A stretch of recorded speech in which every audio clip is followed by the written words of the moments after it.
जी, आपने मुझे मांग संख्या 56 एवं 45 पर बोलने का मौका दिया। सभापति महोदय जी, मैं आपके माध्यम से उद्योग मंत्री जी का ध्यान आकर्षित करना चाहूँगा। मैं उस ज़िले से आता हूँ जिस ज़िले की पहचान भारत देश के अलावा पूरे विश्व में है।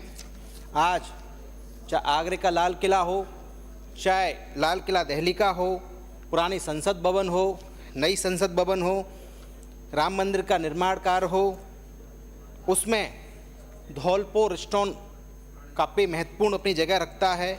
लेकिन आज सरकार की उदासीनता के वजह से आपने बहुत सारा राइजिंग राजस्थान के नाम पे बहुत सारा ढिढोरा पीटा था, लेकिन आपके द्वारा इस राइजिंग राजस्थान के नाम में कहीं भी धौलपुर का नाम इंगित नहीं था।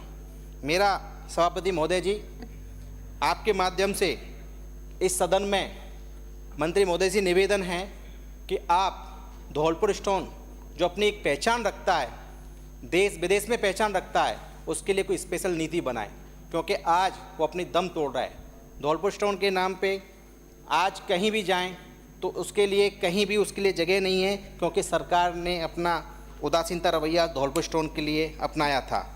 मेरा मानना है कि स्टोन मार्ट जैसी सरकार के द्वारा कई जगह मेले लगते हैं, तो उसमें स्पेशल पैकेज देके धौलपुर स्टोन को बढ़ावा दें, जिससे वहाँ के रोज़गार मिल सके और जो वहाँ पे प्रोसेसिंग यूनिट लगी हुई हैं उनकी एक पहचान बन सके, उसमें दम आ सके और वहाँ पे जो जितने भी बेरोजगार लोग हैं रोज़गार हो सकें। चूँकि मेरा मानना है माननीय सभापति महोदय आपके द्वारा कि धौलपुर स्टोन के नाम के लिए वहाँ पे हमारे यहाँ एक तो कोटरा और एक विष्णोदा रीको पार्क बनाया गया, लेकिन सिर्फ नाम है आज की तारीख में, लेकिन वहाँ कोई भी डेवलपमेंट नहीं है। मेरा आपके माध्यम से मंत्री जी से विशेष निवेदन है कि आप इन दोनों जगह को कृपया दिखवा करके इनकी पहचान दिलवाएं, उनका विकास करवाएं, या फिर सनोरा आंगई जो कि उपखंड सरमत्रा और बाड़ी के बीच में है और एक नादनपुर, वहाँ पे रीको पार्क खोलने की कृपा करें।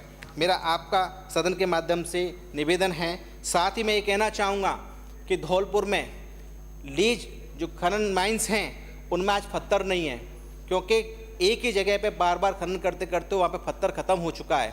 इस वजह से मैं चाहता हूँ कि हमारे धौलपुर के अंदर खनन नीति अपनाते हुए नए प्लॉट, नए ऑक्शन खोले जाएँ, और जो वन भूमि आती है जहाँ पत्थर अच्छा मिलता है, जहाँ इलीगल माइंस होती है, हम कितना भी जोर लगाते हैं वो रुक नहीं पाता है। तो मैं चाहता हूँ माननीय मंत्री महोदय जी बैठे हुए हैं वन एवं पर्यावरण, कि आप गंभीरता से लेते हुए इस डाइवर्जन करें, कुछ ज़मीन को वहाँ से डाइवर्जन कर देंगे भूमि को, तो सरकार को रेवेन्यू मिलेगा, धौलपुर स्टोन की एक पहचान मिलेगी, वहाँ के लोगों को रोजगार मिलेगा। सभापति महोदय, मेरा आपसे आपके माध्यम से सदन में मंत्री दोनों मंत्री जी हैं उनसे विशेष निवेदन है, क्योंकि हमारे वैसे आप कहेंगे नाम नहीं लेना चाहिए, संसदीय कार्य मंत्री जी बैठे हुए हैं, फिर कहेंगे कि आप नाम नहीं लेना चाहिए। हमारे पूर्वी राजस्थान के बहुत कद्दावर नेता हैं जिन्हें हम बाबा कहते हैं, वो गए थे मेरे क्षेत्र में।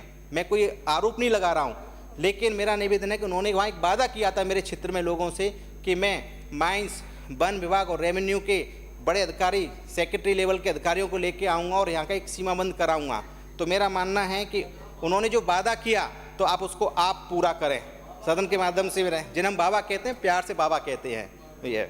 साथ ही मेरा निवेदन है कि आप हमारे धौलपुर के स्टोन नीति को, उद्योग नीति को, बाबा का नाम आप जानते हैं काफ़ी ये है।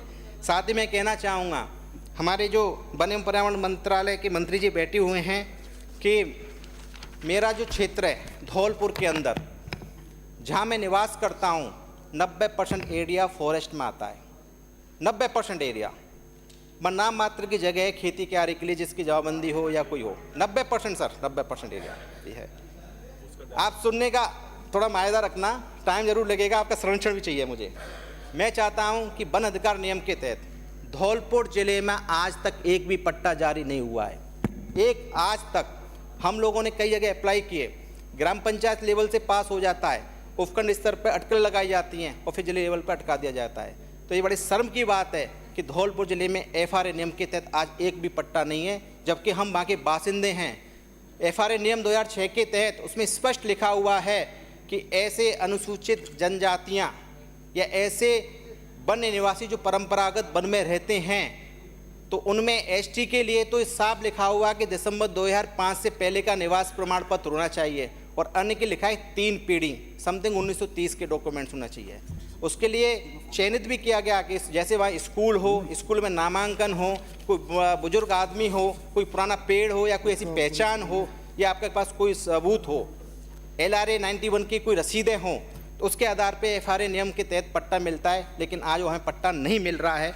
मेरा सभापति महोदय, सदन में आपके माध्यम से मंत्री जी से निवेदन है कि कृपया आप इस पर गौर फरमाते हुए आप भी वन विभाग की टीम को बोल करके जहां हमारे लोग रह रहे हैं SC ST के, उनके लिए पट्टे के FRA नियम के तहत पट्टा तो मिले कम से कम, ज़्यादा नहीं। चूँकि 2011 की जनगणना है, आबादी बहुत बढ़ चुकी है, आबादी के लिए जो ग्राम पंचायत में जगह थी वो कम है। अकेला मेरा सवाल नहीं है, सारे सदस्यों का सवाल है, मैं सबकी बात रख रहा हूँ। तो उस हिसाब से आबादी बढ़ गई, घर परिवार बढ़ गए, वन भूमि है, तो हम लोग कहाँ जाएंगे? हमें वन भूमि पर रहने का अधिकार भी तो चाहिए। हमारे पूर्वजों ने उस ज़मीन को बचाया है, सींचा है, फॉरेस्ट था पहले, वन था, हमने उस सबको बचाया है, इसीलिए हमको वहाँ पे पट्टे चाहिए। आप कैंप लगा के पट्टे दें, और मेरा आपसे माध्यम से आप अधिकारियों को भी कहें कि भाई पट्टे वहाँ के जारी करें। चूँकि मैं आपको पहले भी मिल चुका हूँ और आपको भी लेटर भी दिया है। श्रमत्रा नगर पालिका पूरा फॉरेस्ट पे बस रहा है, पूरा राज्य सरकार की, केंद्र सरकार की जितनी भी जल कल्याणकारी योजना हैं उन सब का अबली जमा पहना जा चुका है, विस्तार हो चुका है। मंत्री महोदय जी कृपया समझना, आदरणीय सभापति महोदय, मुझे आपका संरक्षण चाहिए। ये पहली बार का विधायक हूँ, मुझे बोलने का थोड़ा सा मौका दें। माननीय वन मंत्री महोदय जी, आप कृपया इस पर गंभीरता से लें। प्रधानमंत्री आवास योजना गरीब की जनहित की योजना है, उनको योजना में नाम आ जाता है, लेकिन उनको पट्टा नहीं मिल पाता। पट्टा नहीं मिल पाने के कारण वो आवास योजना निरस्त हो जाती है। इसको आप गंभीरता से लें। यही हाल ग्रामीण क्षेत्र में मेरे यहाँ पूरा का पूरा। तो मेरा आपसे निवेदन है कि इस पर आप गंभीरता से लें।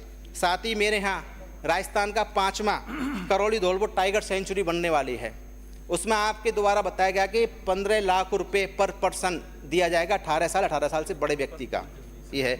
तो मेरा निवेदन है कि उसको आप बढ़ाएं, उसको देखें। कोर जोन घोषित हो गया, बफर नहीं हो पा रहा है, तो मैं आपसे निवेदन कर रहा हूं कि आप उसको भी थोड़ा गंभीरता से देखें और हम लोगों के लिए सहूलियत प्रदान करें वहाँ पे, कि हम लोगों की आजीविका का साधन क्या हो, कैसे हम वहाँ पे रह सकें। साथ ही मैं कहना चाहूँगा, मेरे यहाँ सबसे बड़ा मेन मुद्दा है, मंत्री जी आप इस पर गौर करें बिल्कुल, कि हमारे वन क्षेत्र में अवैध खनन या परिवहन की प्राथमिक जिम्मेदारी आपके डिपार्टमेंट की है। लेकिन आज तक आपके विभाग के द्वारा नाम मात्र की खानापूर्ति होती है और पूरा का पूरा पुलिस विभाग के द्वारा हमारे लोगों को परेशान किया जाता है पूरा। चूँकि वन विभाग में वो बताते हैं FIR में, मैं आपको FIR भी टेबल कर दूंगा सर, 1 मिनट टेबल कर दूंगा। मेरे यहाँ क्षेत्र के अंदर 11 FIR हुई हैं पिछले 9 महीने के अंदर, और 9 महीने में FIR की लैंग्वेज देखेंगे तो कॉपी पेस्ट, सिर्फ व्हीकल का नंबर, चेसिस नंबर चेंज है, सिर्फ कॉपी पेस्ट। जब आपको पुलिस को मुखबिर के द्वारा सूचना मिल रही है कि अवैध खनन हो रहा है, परिवहन हो रहा है, तो मेरा माध्यम सभापति महोदय जी आप गौर करें मंत्री जी कि आप एक सेकंड सर, आप जब आपको सूचना मिल रही है तो वन विभाग की टीम को शामिल लेके क्यों नहीं जाता? मेरा आपसे माध्यम है कि आप वन विभाग की टीम उस पर कार्रवाई करे, ना कि पुलिस करे, क्योंकि आप कार्रवाई करेंगे तो बहुत होगा। मेरा आप सदन के माध्यम में मंत्री महोदय जी इस पर गौर करें। जय, बहुत बहुत धन्यवाद।